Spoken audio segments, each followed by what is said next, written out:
Halo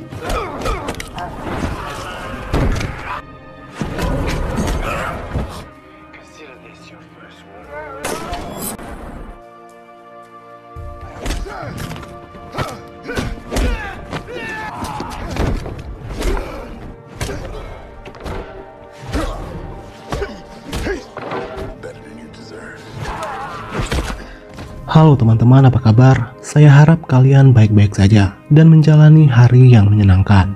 Pada video kali ini saya akan menceritakan alur sebuah film action yang berjudul The Hard Way. Film ini berkisah tentang upaya seorang kakak dalam memburu pelaku pembunuh adiknya yang misterius, di mana ternyata pelakunya bukanlah orang sembarangan. Buat penyuka film action, kalian wajib menonton film ini. Karena selain menyajikan adegan aksi yang brutal, jalan ceritanya juga mengandung sebuah plot twist yang mencengangkan. Baiklah, tidak usah berlama-lama, langsung saja kita mulai alur cerita selengkapnya.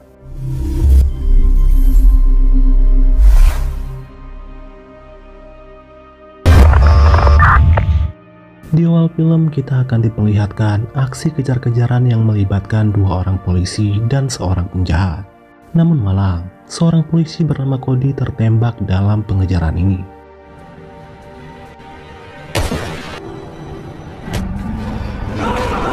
Tidak hanya itu, penjahat tersebut juga telah menembak tewas seorang warga sipil yang kebetulan lewat di TKP.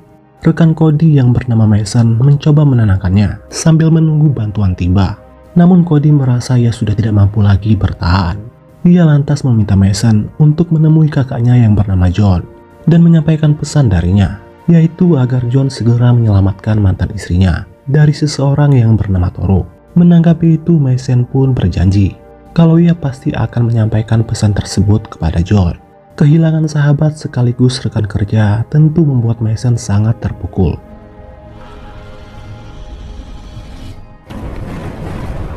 Adegan film berpindah memperkenalkan kakak dari Cody, yaitu John. Diketahui kalau John merupakan mantan anggota pasukan khusus, namun kini ia telah pensiun dan membuka sebuah bar di pinggiran kota New York. Di saat John ingin menutup bar miliknya, tiba-tiba datanglah dua orang pria yang mengaku sebagai pengusaha dan dengan sombongnya berkata kalau mereka ingin membeli bar milik John dengan harga yang tinggi. Namun John tidak berniat menjual bar itu, bahkan dengan harga berapapun. Pendirian John itu malah membuat kedua orang ini menjadi kesal. Bahkan mereka mulai menunjukkan sikap yang rasis dengan membawa-bawa warna kulit John. Tidak hanya itu, mereka juga mengancam akan membunuh John saat itu juga jika dia masih bersikeras tidak ingin menjual barnya. Merasa muak dengan sikap mereka yang kurang ajar, John pun lantas memberi mereka pelajaran.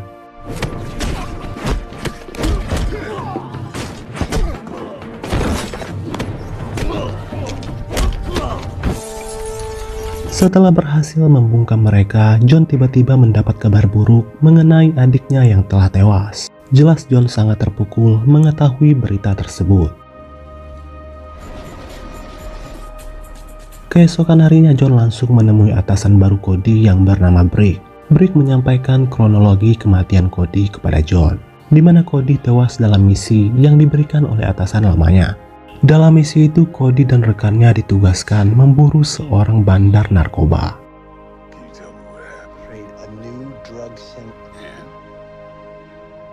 Singkat cerita, pemakaman Cody pun diadakan. Sama seperti John, Mason sahabat Cody merasa sangat kehilangan. Brick juga tampak hadir di sana bersama dengan polisi lainnya. Mantan istri Cody yang bernama Lacey juga hadir memberikan penghormatan terakhir. Saat meninggalkan tempat itu, terlihat Lacey dikawal oleh kedua bodyguardnya. Lalu rekan Cody yang bernama Pali mengatakan kepada John kalau kematian adiknya kemungkinan besar ada hubungannya dengan informan Cody sendiri. Karena setelah informan tersebut tertangkap oleh sindikat narkoba, Cody pun mulai menjadi incaran mereka. Menanggapi itu, John pun berkata kalau dia akan menemui Pali untuk info lebih lanjut jika nanti ia sudah merasa tenang.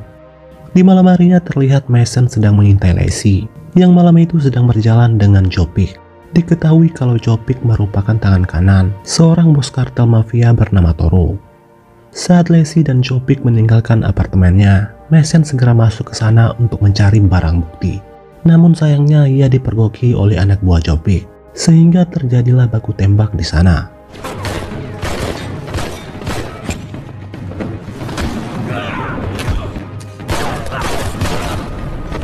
Beruntung Mason berhasil melarikan diri.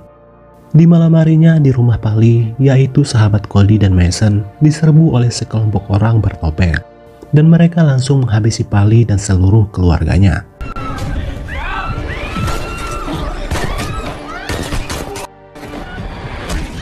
Dan bisa dipastikan kalau ini semua adalah ulah Toro, si bos kartel yang tidak ingin bisnis haramnya diganggu oleh Cody, Mason, dan juga Pali. Setelah kejadian tersebut, Brick lantas memerintah pasukan anti narkotika lain untuk menuntaskan kasus ini. Sedangkan Mason ia suruh menenangkan diri untuk sementara. Setelah kejadian yang menimpa kedua sahabatnya, tepat setelah Brick pergi, Mason langsung menelpon John dan mengajaknya bertemu di sebuah bar. John datang lebih awal di bar itu, dan tanpa sengaja ia bertemu dengan mantan istrinya yang bernama Sky, yang kebetulan bekerja sebagai penari di bar tersebut. Lalu tak lama kemudian Mason tiba, namun saat itu terlihat Sky diganggu oleh beberapa pria dan dibawa ke sebuah ruangan. Melihat itu, John pun menyuruh Mason untuk menunggunya 1 menit, di mana ternyata ia ingin menghajar mereka yang telah mengganggu Sky.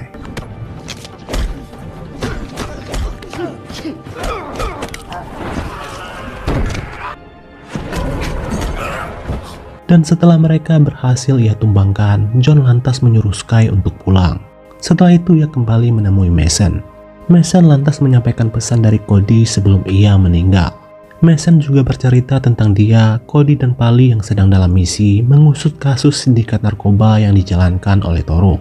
Namun tidak ada yang tahu identitas Toro yang sebenarnya, karena selama ini bisnis haramnya dikelola oleh Jopik. Dan Jopik jugalah yang telah membunuh kedua rekannya, yaitu Cody dan Pali, karena hanya mereka berdua yang memiliki bukti kejahatan Toro. Setelah kedua temannya itu tewas secara mendadak, membuat Mason kesulitan menemukan bukti tersebut, sehingga ia tidak bisa berbuat banyak.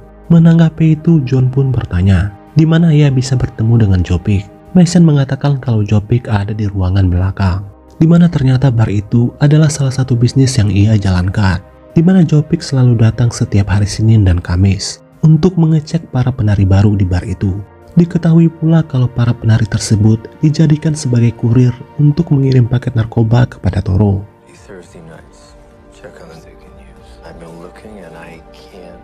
Selesai berbincang, Mason pun beranjak pergi. Namun saat ingin memasuki mobilnya, ia diserang oleh sekelompok orang. Beruntung Mason berhasil mengalahkan mereka.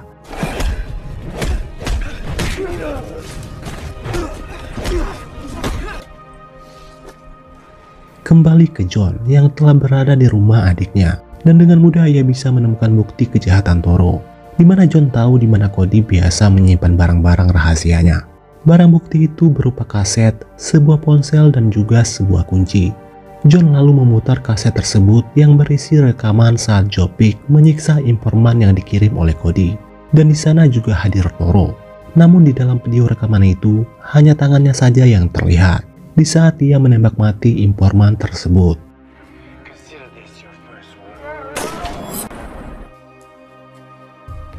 Selanjutnya John memeriksa ponsel Cody dan mendapati sebuah video yang berisi pengakuan dari Cody. Cody mengaku kalau ia sedang diincar oleh Toro karena ia telah berhasil menyita uang narkoba milik sang bos kartel tersebut yang bernilai 5 juta euro. Dan uang itu ia simpan di sebuah tempat rahasia. Dan kunci itu adalah kunci berangkas uang tersebut. Di tempat lain, Sky yang hendak pulang bersama temannya tiba-tiba dihampiri oleh Jopik. Jopik bertanya siapa orang yang telah menghajar anak buahnya saat mereka mengganggu Sky. Sky berkata kalau ia tidak kenal dengan orang itu. Namun Jopik tak percaya, ia lantas menampar teman Sky untuk menakut-nakutinya. Tetapi teman Sky malah membalas tamparan Jopik, dan ia segera membawa Sky pergi dari sana. Kemudian Jopik menyuruh anak buahnya untuk menangkap Sky dan temannya itu. Keesokan harinya terlihat John masih berada di rumah Cody. Tiba-tiba ia menyadari seseorang mengintai dari luar pintu. Tanpa basa-basi ia langsung menyerang orang tersebut. Yang ternyata orang itu adalah Mason. Menyadari itu John langsung meminta maaf. Kemudian John menunjukkan barang bukti yang ia temukan di rumah adiknya itu, di mana bukti tersebut tentunya sudah sangat memadai untuk menjerat Toro dan Jopik ke jeruji besi. Tetapi sayangnya mereka masih belum mengetahui siapa sosok Toro yang sebenarnya. Mason lantas menyarankan agar John menemui Lacey yang merupakan mantan istri Cody. Karena Mason pernah melihat Lacey bersama Jopik. Siapa tahu Lacey kenal dengan sosok Toro.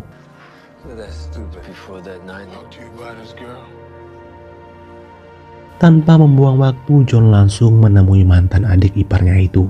Dan ia langsung bertanya ada keterlibatan apa antara Lacey, Jopik, dan juga Toro. Lacey pun mulai bercerita.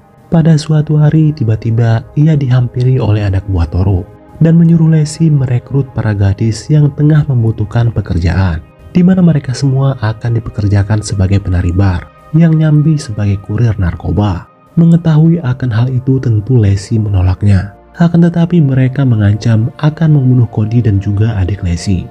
Tidak hanya itu, mereka juga memaksa Lacey untuk menceraikan Cody. Hingga dengan terpaksa Lacey menuruti semua keinginan mereka. Selesai pertemuan dengan Lacey, tiba-tiba John mendapat kiriman video dari nomor mantan istrinya. Di dalam video itu Sky dan temannya disiksa dan dihabisi oleh Jopik. Saat itu juga John langsung menuju ke studio bar milik Jopik. Namun kaki tangan Jopik yang berada di sana mengatakan kalau dia tidak tahu di mana keberadaan Jopik sekarang. John yang emosi langsung menghajarnya. Lalu beberapa anak buah Jopik datang menyerang John. Namun dengan mudah John menghabisi mereka semua.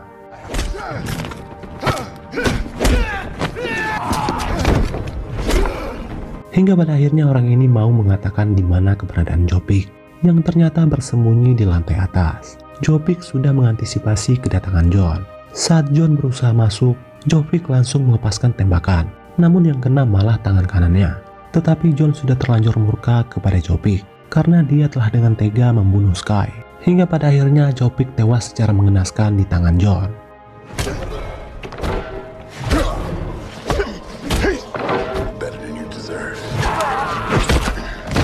Setelah itu John bertanya kepada tangan kanan Jopik tentang identitas Toro yang sebenarnya. Orang ini pun menjawab, ia pernah bertemu dengan Toro beberapa kali. Namun di setiap pertemuan, Toro selalu datang dengan memakai topeng. Bahkan Toro juga memakai alat pengubah suara. Orang ini juga menambahkan, yang benar-benar tahu sosok Toro hanyalah Jopik dan juga Lacey. Menanggapi itu, John pun langsung menemui Lacey. Kemudian John menyuruh Lacey menyampaikan pesan kepada Toro bahwa dia ingin bertemu secara langsung dengan bos kartel tersebut di sebuah kastil tua yang berada di kota itu, di mana John bersedia menyerahkan uang 5 juta euro yang disita oleh Cody beserta barang bukti rekaman kejahatannya, tetapi dengan satu syarat, yaitu Toro harus melepaskan Lacey. Selesai itu John pun langsung menemui Brick untuk meminta bantuan.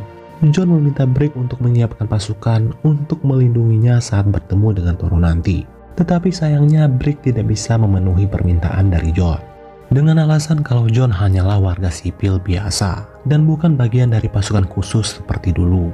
Lalu ia menyarankan agar John menyerahkan kasus ini sepenuhnya kepada pihak yang berwajib.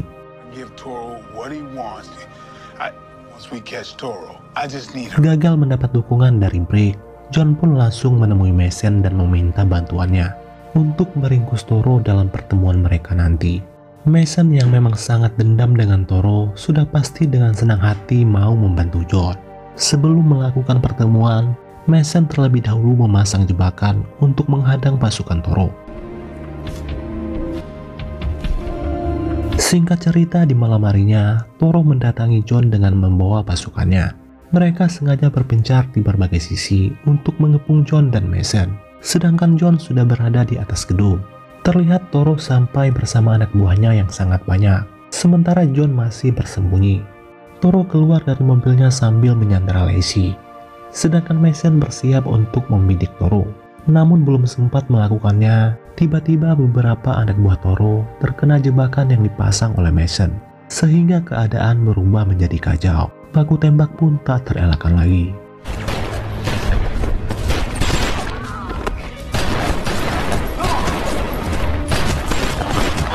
Beruntung Mason dan John berhasil meratakan semua anak buah Toro, sedangkan Toro masih bisa bertahan karena ia menjadikan Lacey sebagai tameng untuk melindungi dirinya. Namun di saat itu Toro malah berniat ingin menembak John. Mason yang menyadari itu lantas berusaha menggagalkannya, dan malangnya tembakan Toro malah mengenai Lacey. Di sini barulah terungkap siapa sosok Toro yang sebenarnya, yang tak lain adalah Brick. Menyadari akan hal itu, Mason langsung menghujankan tembakan ke arah Brick dan anak buahnya. Beruntung Brick dan seorang anak buahnya berhasil lolos dan bersembunyi ke lantai atas. Sementara itu John masih berusaha mencari Brick. Namun sialnya Brick yang malah lebih dulu menemukan John. Lalu ia menyuruh John untuk segera membuang pistol di tangannya. Selanjutnya ia meminta John menyerahkan koper uang tersebut. John yang penasaran lantas bertanya, apa alasan Brick melakukan ini semua? Kenapa ia tega membunuh Cody adiknya? Brick pun akhirnya jujur bahwa ternyata ia sangat mencintai Lacey, tetapi Lacey malah menikah dengan Cody. Dan ternyata John sebenarnya sudah tahu sosok Toro yang sebenarnya. Semua berawal dari video rekaman tersebut, di mana jenis pistol yang digunakan Toro saat membunuh informan Cody sama dengan jenis pistol milik Brick yang sempat dilihat John saat ia mengunjungi Brick di kantornya. Sedangkan Mason bertemu dengan anak buah Brick yang ternyata adalah rekan satu timnya dari divisi anti narkotika. Dan orang inilah yang telah membantai Pali dan seluruh keluarganya. Sehingga pada akhirnya mereka berdua pun bertarung. Sedangkan Brick langsung menembak John sampai tersungkur. Saat dia ingin pergi, John malah bangkit kembali. Di sini Brick yakin kalau John menggunakan rompi anti peluru. Lalu ia menembak ke arah kaki John. Namun lagi-lagi John berhasil bangkit kembali. Usut punya usut, ternyata saat mengunjungi Brick di kantornya, diam-diam John menukarkan peluru pistol Brick dengan peluru palsu. Sedangkan Lacey ternyata hanya pura-pura mati saat ditembak oleh Brick. Hingga dengan terpaksa Brick harus berduel dengan John 1 lawan 1 dengan tangan kosong. Mason sendiri telah berhasil menghabisi anak buah Brick. Duel antara John dan Brick terus berlanjut. Namun pada akhirnya kemenangan berpihak kepada John. Dan Brick pun tewas di tangannya.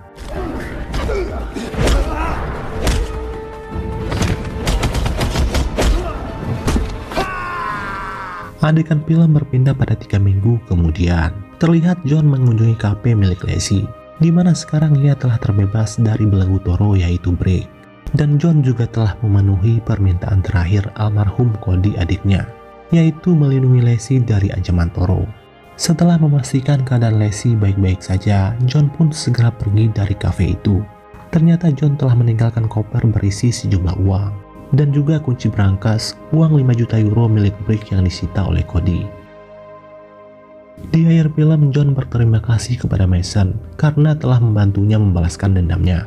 Namun sebaliknya, Mason yang justru malah berterima kasih kepada John karena bantuannya mengungkap sindikat narkoba Toro. Hingga pada akhirnya ia diangkat menjadi ketua satuan anti narkotika menggantikan posisi Toro. Dan film pun selesai. Baiklah teman-teman, sampai di sini dulu video saya hari ini. Semoga kalian terhibur dan sampai jumpa lagi di video berikutnya.